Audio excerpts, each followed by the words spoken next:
What's up, you guys? Boom, boom, boom! We got a new product today that I wanted to show you guys. In this box right here, Triumph 5-speed gear clusters. Unit 650, 750, Tridents, BSA Rocket 3s. If you guys have a 4-speed and you want a 5-speed cluster ready to go, in this box right here is just that. Let's open up the box. I don't want to cut myself here. Got a whole bunch of paper here. All right, so first, what comes in the 5-speed gear cluster is the cam plate. This looks like it's surface ground, really nice. I don't know if the original ones were surface ground. So we got the cam plate, 5-speed. Everything's wrapped pretty nice.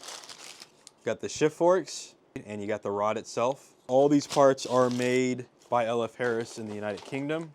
This must be the layshaft assembly. Wow. Check this out. Look at that. Oh my goodness. That is absolutely beautiful. Even has the part numbers on the gears. All right, so that's that. Last but not least, the main shaft.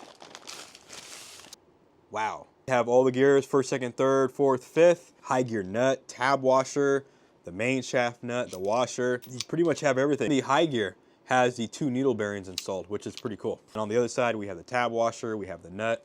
I mean, this, look at that. I mean, it's so smooth. Literally, you don't have to piece a 5-speed out anymore. Big shout out to LF Harris for putting up the money, the funds, the drawings, the tooling to be able to make this. All right, you guys, that's gonna wrap up today's video. Thanks so much for watching. If you guys are interested in this brand new 5-speed gear cluster, check out some of the links below. It's gonna lead you back to the website so you can get more information and make your purchase as well. Don't forget to like, share, and subscribe to our YouTube channel. I'll see you guys in the next video. Thanks again.